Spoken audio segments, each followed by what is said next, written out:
and I think to myself, what a wonderful world.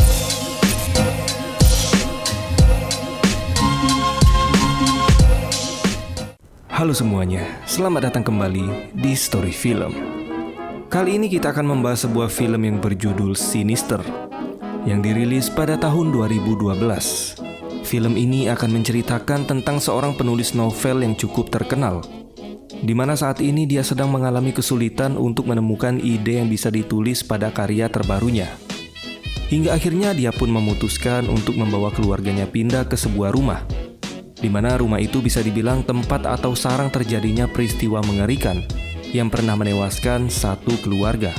Dan rencananya si penulis ini ingin menjadikan kisah atau peristiwa mengerikan yang pernah terjadi di rumah itu sebagai karya terbarunya. Oke lah, daripada kalian makin penasaran, mending kita langsung aja masuk ke alur filmnya. Enjoy the video. Film diawali dengan memperlihatkan sebuah rekaman video di mana ada 4 orang yang merupakan satu keluarga tergantung di sebuah dahan pohon dengan ujung tali yang terikat ke dahan lainnya. Ketika dahan yang menjadi tumpuan itu tumbang, seketika satu keluarga ini tertarik ke atas yang membuat mereka kehabisan nafas dan akhirnya tewas. Lalu scene berganti, terlihat seorang pria bernama Ellison yang berprofesi sebagai penulis novel kriminal. Dia bersama istrinya yaitu Tracy dan 2 anaknya bernama Trevor dan juga Ashley. Terlihat sedang menyusun barang-barang karena sepertinya mereka baru saja pindah ke rumah ini. Ellison telah menulis beberapa buku yang digerakkan berdasarkan rasa ketidakadilan di dalam hatinya. Dia meneliti sebuah kejadian misterius yang tidak pernah terungkap dengan pelaku yang tidak pernah tertangkap sampai sekarang. Kemudian dia menuangkannya ke dalam buku karyanya. Dan kali ini Ellison sedang mengerjakan proyek buku terbarunya yang akan dia tulis berdasarkan kisah nyata mengerikan yang terjadi di rumah ini. Kemudian ada seorang sheriff di wilayah itu berada di halamannya, lalu dia pun memanggil Ellison. Sheriff itu menyarankan Ellison untuk segera pergi meninggalkan rumah itu, karena di rumah itu pernah terjadi sebuah tragedi yang menewaskan satu keluarga, dan hanya meninggalkan seorang anak bernama Stephanie Stevenson, yang hingga saat ini tidak diketahui keberadaannya. Sehingga menurut sheriff kisah ini tidak perlu untuk diceritakan atau dibuatkan sebuah buku. Akan tetapi si Ellison tetap pada pendiriannya untuk lanjut menyelesaikan buku tersebut. Dan diketahui Ellison merahasiakan kisah itu dari istrinya. Kemudian di halaman belakang Ellison mendatangi pohon tempat di mana tragedi mengerikan itu pernah terjadi. Lalu dia pun pergi ke loteng rumah. Di sana Ellison menemukan sebuah proyektor lengkap dengan beberapa gulungan kaset. Kemudian dia membawa proyektor dan gulungan kaset itu ke ruang kerjanya. Dan sesampainya di ruang kerja, Ellison pun mempersiapkan bahan-bahan yang diperlukan. Dimulai dengan menempel foto korban serta beberapa pertanyaan yang akan dipecahkannya untuk melengkapi materi yang akan dituangkan ke dalam buku terbarunya. Setelah itu dia memutar kaset rekaman video pertama yang dia temukan di loteng tadi. Pada kaset itu, Ellison melihat sebuah rekaman dari kegiatan satu keluarga yang sedang bermain di halaman rumah. Suasana tampak begitu hangat, hingga tiba-tiba video berganti dengan adegan ketika mereka telah tergantung di bawah pohon, yang sepertinya dengan sengaja tali itu dipotong, sehingga membuat dahan itu perlahan tumbang, dan menarik mereka ke atas, hingga akhirnya mereka pun tewas. Sebuah pertanyaan muncul di kepala Ellison terkait siapa yang membuat film ini, dan di mana keberadaan satu anak yang masih hidup, yaitu Stephanie Stevenson. Lalu dia keluar dan melihat pohon tempat di mana video itu dibuat. Dan ketika kembali ke rumah dia mendengar ada suara langkah kaki. Namun pada saat dicek ternyata itu adalah Ashley yang ingin pergi ke kamar mandi. Kemudian Ellison kembali memutar gulungan kaset kedua yang dibuat pada tahun 1979. Ellison melihat keluarga lainnya yang sedang bersantai di pinggir danau. Kemudian rekaman itu berganti dengan memperlihatkan mereka yang ketakutan saat berada di dalam sebuah mobil dengan keadaan terikat dan mulut yang dilakban. Dari luar sang psikopat menyalakan api lalu membakar mereka hidup-hidup di dalam mobil. Kekejaman yang terjadi sesaat membuat Ellison menjadi bimbang. Apakah dia harus lanjut atau tidak? Merasa terlalu ekstrim, dia pun berniat menghubungi panggilan darurat. Namun kemudian dia mengurungkan niatnya dan Ellison memutuskan untuk tetap melanjutkan penelitiannya.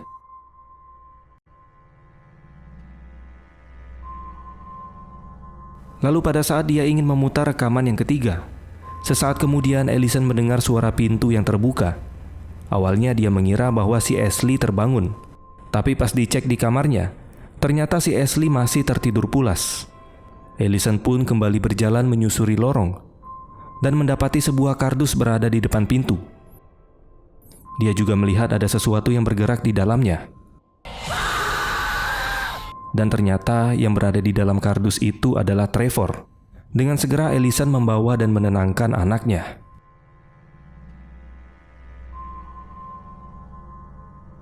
Keesokan harinya pada saat di meja makan, tampak si Trevor tidak menyadari apa yang dilakukannya semalam, sampai dia bisa berada di dalam kardus. Karena memang sebenarnya Trevor ini sering mengalami sleepwalker, atau tidur dalam keadaan berjalan. Singkat cerita, pada hari itu Tracy mengantar anak-anaknya pergi ke sekolah, sedangkan Ellison melanjutkan pekerjaannya. Dia kembali memutar rekaman video yang tertunda tadi malam. Di rekaman yang ketiga memperlihatkan sebuah keluarga yang sedang bermain di kolam renang. Semua tampak berjalan sangat normal hingga pada malam harinya mereka terikat di kursi yang ada di pinggir kolam itu. Lalu kemudian sang psikopat menarik satu persatu kursi tersebut dan menenggelamkan mereka ke dalam kolam. Terlihat juga ada sesosok aneh yang berada di dasar kolam itu. Ellison pun mempause video tersebut dan memperhatikannya dengan teliti. Namun tiba-tiba gulungan kasetnya terbakar dan merusak rekaman tepat pada adegan yang menampilkan sosok tersebut. Di sini Ellison mencoba memperbaiki kasetnya, namun sesaat kemudian dia mendengar di ruang tengah si Tracy sedang memarahi Trevor. Karena Trevor menggambar pohon yang menggantung 4 anggota keluarga tersebut.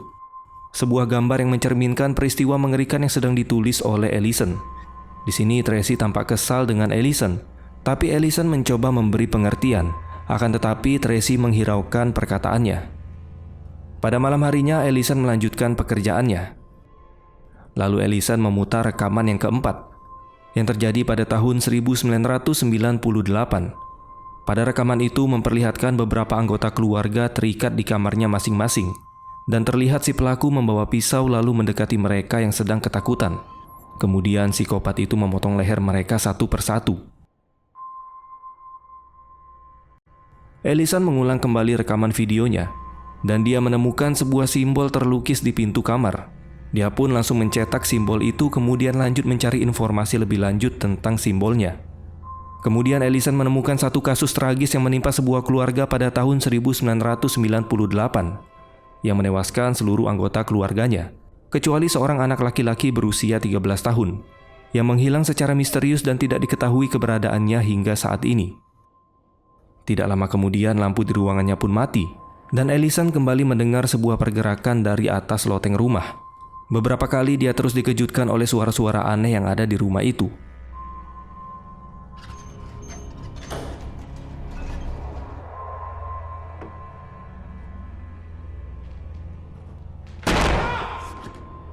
Setibanya dia di atas loteng, Ellison langsung memeriksa setiap barang yang ada di sana.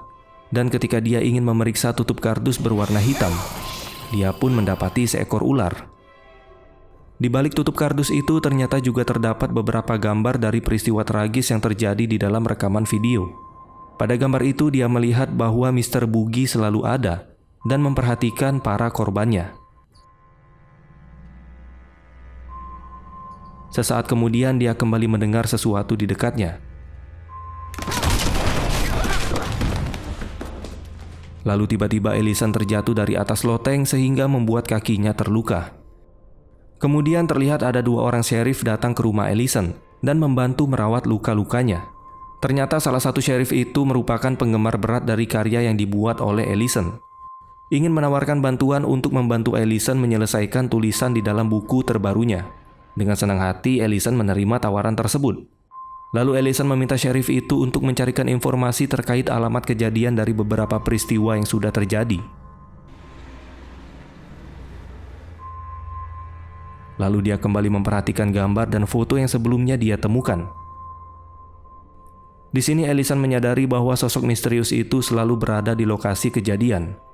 dan memperhatikan para korbannya dari kejauhan. Dan menurut gambar yang dia temukan di loteng, sosok itu dikenal sebagai Mr. Boogie.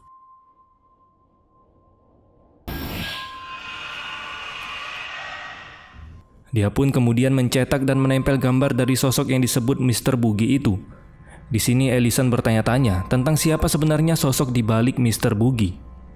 Lalu tidak lama kemudian dia menerima telepon dari sheriff yang memberinya informasi tentang beberapa peristiwa yang sudah terjadi di rumah itu. Ternyata setelah diketahui peristiwa tragis itu selalu terjadi di tempat dan waktu yang berbeda-beda, namun masih memiliki kesamaan, yaitu mereka atau orang yang terbunuh pernah tinggal di rumah korban yang sebelumnya, dan salah satu anak mereka pasti ada yang hilang dan tidak pernah diketahui keberadaannya sampai sekarang. Dan tanpa disadari Ellison, gambar Mr. Boogie bergerak dengan sendirinya. Dia kembali mengamati video rekaman ketika dia sedang berada di atas loteng. Ellison melihat beberapa tangan kecil menarik tubuhnya. Hal itu pun mulai membuatnya ketakutan, dan dia pun memutuskan untuk menyudahi pekerjaannya lalu beranjak tidur. Ketika sedang tidur, dia terbangun karena mendengar suara proyektor dari ruang kerjanya. Pas dicek, ternyata proyektornya menyala dan memutar rekaman video dengan sendirinya. Lalu dia memperbesar video itu dan mengambil foto dari Mr. Boogie. Setelahnya, Ellison mencari tahu tempat di mana ketika Mr. Boogie tertangkap kamera. Lalu di tempat yang sama juga, Ellison melihat sosok Mr. Boogie berada di hadapannya. Kemudian tiba-tiba sosok itu menghilang dan hanya meninggalkan jejak dedaunan yang bergerak.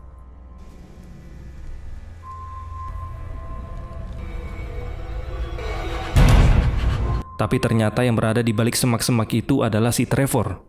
Lalu dia membawa Trevor kembali ke kamarnya. Setelah itu Ellison kembali keluar untuk mengambil pemukul baseball dan juga senternya yang tadi masih tertinggal. Namun setibanya di luar, Ellison malah dikejutkan dengan kehadiran seekor anjing besar di hadapannya. Lalu kemudian anjing itu pergi sambil ketakutan karena ternyata di belakang Ellison ada beberapa arwah anak kecil. Di sini Tracy merasakan sesuatu yang aneh telah terjadi pada Trevor. Lalu dia meminta kepada Ellison untuk menghentikan proyeknya dan segera pergi dari rumah ini. Namun lagi-lagi Ellison tetap pada pendiriannya, karena menurut Ellison buku kali ini akan jauh lebih menarik daripada buku-buku yang pernah dia tulis sebelumnya. Ellison meminta Tracy untuk bertahan sebentar lagi di rumah ini. Singkat cerita, keesokan harinya sheriff datang sambil membawa beberapa berkas kejadian.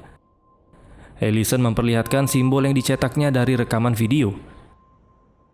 Kemudian si sheriff menyuruh Ellison untuk menghubungi profesor bernama Jonas untuk menjelaskan arti dari simbol tersebut. Lalu pada malam harinya Ellison memutar video yang kelima berjudul Pemotong Rumput pada tahun 1986. Di video itu memperlihatkan sebuah keluarga yang sedang berada di dalam rumah. Kemudian si pelaku membuka pintu samping dan mendapatkan sebuah mesin pemotong rumput, yang kemudian pemotong rumput itu dia gunakan untuk menghabisi mereka semua.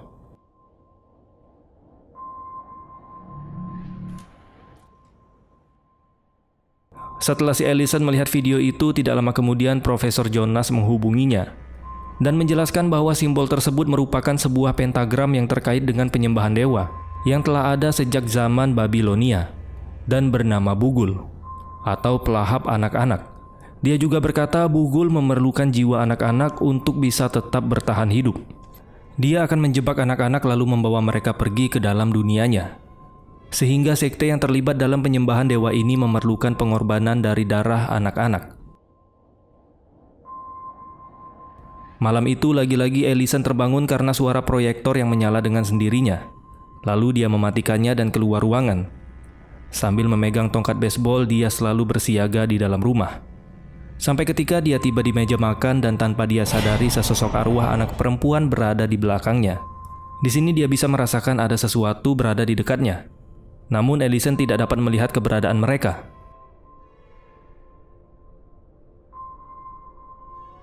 Lalu dia mengunci setiap pintu dan jendela di rumah itu, kemudian memeriksa keadaan dari anak-anaknya. Namun tanpa diketahui Ellison, ternyata di kamar Ashley terdiam sambil menatap sosok anak perempuan yang berada di hadapannya. Kemudian di ruang kerjanya Ellison dikejutkan oleh Tracy yang memanggilnya, karena si Ashley melukis di dinding luar kamarnya.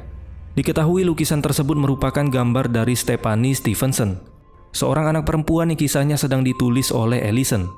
Dan Ashley mengatakan kalau Stephanie yang dilukisnya ini sebenarnya sudah tewas. Mendengar hal itu, Ellison dan Tracy pun terkejut. Dikarenakan rumah yang mereka tempati sekarang adalah sarang dari tragedi kejam yang pernah terjadi, sehingga memicu perdebatan di antara mereka. Dan sekali lagi di sini Tracy meyakinkan Ellison untuk segera pergi dari rumah ini. My daughter has a father who loves her, who is always around, so she painted a picture. Now, would that be okay? I can give Oh, all that yeah. to you. Lalu pada malam harinya saat Ellison tertidur, terlihat ada sebuah sinar yang membangunkan Ellison. Dan lagi-lagi dia mendengar suara proyektor dari ruang kerjanya. Setibanya di sana, proyektor itu ternyata tidak berada di tempatnya. Dan ketika sedang mencari, tatapannya pun mengarah ke tangga loteng, yang terlihat seperti seseorang baru saja menggunakan tangga itu. Lalu ketika berada di atas loteng, Ellison mendapati beberapa arwah anak yang hilang. Mereka duduk bersama menyaksikan rekaman video dari proyektor itu. Lalu mereka pun menoleh ke arah Ellison dan memberi kode untuk diam.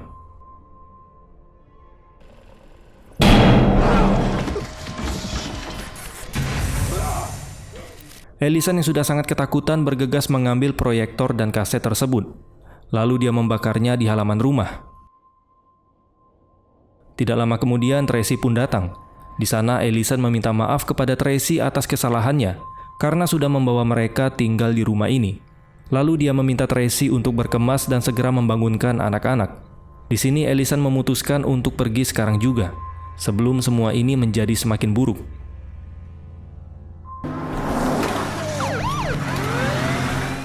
Singkat cerita, saat di perjalanan Ellison mengemudikan mobilnya dengan terburu-buru, hingga akhirnya mobil mereka dihentikan sheriff yang sedang berjaga di jalan. Ternyata yang menghentikannya adalah sheriff yang kita lihat di awal film tadi, di mana sheriff ini juga sempat menyarankan Ellison untuk tidak tinggal di rumah itu. Kemudian sheriff itu pun bertanya, kenapa Ellison membawa mobil dengan terburu-buru? Ellison menjawab dia hanya menuruti saran dari sang sheriff.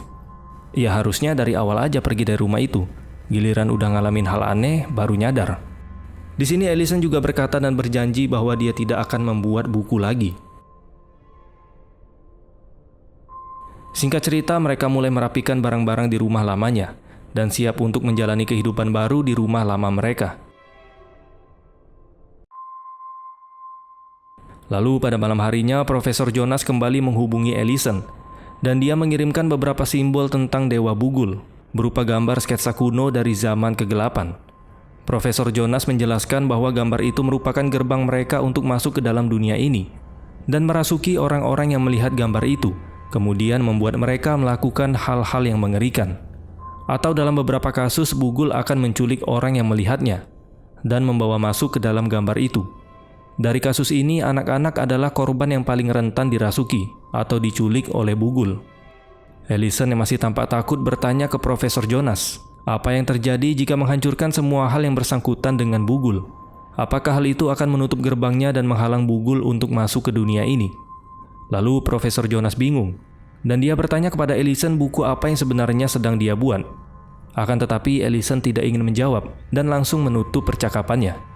Kemudian Ellison langsung menghapus file gambar yang dikirim oleh Profesor Jonas tadi. Dia juga menolak panggilan masuk dari sheriff sebelumnya. Setelahnya Ellison pergi ke atas loteng untuk menyimpan barang-barangnya. Dan dia sangat terkejut ketika mendapati kotak proyektor berada di sana, lengkap dengan gulungan kaset yang sebelumnya sudah dia bakar. Di dalamnya Ellison menemukan sebuah amplop yang berisi rekaman adegan yang dipotong. Lalu Ellison membawanya ke ruang kerja dan mulai menyusun kembali gulungan kaset tua tersebut. Pada saat dia mulai menonton hasil video yang telah diperbaikinya tadi, ternyata di atas meja sudah tersedia sebuah minuman untuknya, yang sepertinya minuman itu dibuat oleh Ashley dengan sebuah pesan selamat malam. Tidak lama kemudian lagi-lagi sheriff itu menghubunginya, dan kali ini Ellison mengangkat panggilan tersebut. Si sheriff mengatakan bahwa dia telah berulang kali menghubungi Ellison untuk mengingatkannya tentang bahaya yang akan terjadi karena kepindahannya dari rumah itu. Dan dari beberapa data kejadian yang sudah dikumpulkannya, sheriff itu dapat menarik sebuah kesimpulan, yaitu setiap keluarga yang menjadi korban dalam tragedi mengerikan ini pernah tinggal di rumah tempat kejadian sebelumnya, atau tempat di mana kejadian terakhir kali terjadi. Dan kejadian terakhir terjadi pada tahun 1998. Lokasinya di rumah tempat Allison menetap sebelumnya. Yang berarti saat ini Allison memposisikan keluarganya di situasi yang sama dengan skema peristiwa tersebut. Itu artinya keluarga Allison akan menjadi korban selanjutnya. Kemudian Allison lanjut memutar video rekaman tersebut. Di dalam adegan yang terpotong itu terlihat Stephanie dan beberapa anak yang telah menghilang sedang berada di sana sambil menyaksikan keluarga mereka yang tewas. Di sini terungkap fakta bahwa sebenarnya anak-anak itulah yang telah menghabisi anggota keluarganya sendiri karena pengaruh dari bugul.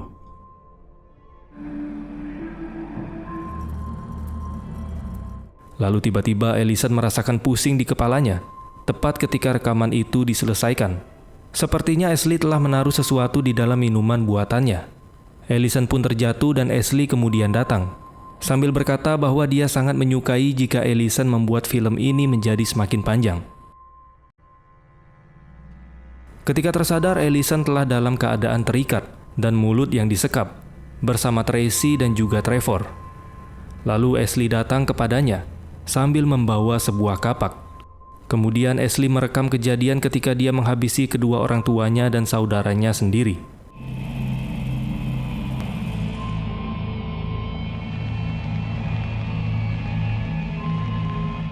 Setelah itu terlihat Ashley sedang melukis sketsa kejadian.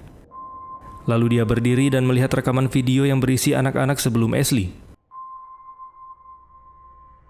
Lalu anak-anak di dalam video memiringkan kepala mereka ke kiri. Ashley pun mengikutinya. Dan ternyata Bapak Bugul sudah berada di belakang Ashley. Ketika anak-anak di dalam video itu pergi, lalu Ashley pun juga dibawa pergi oleh sosok Bugul.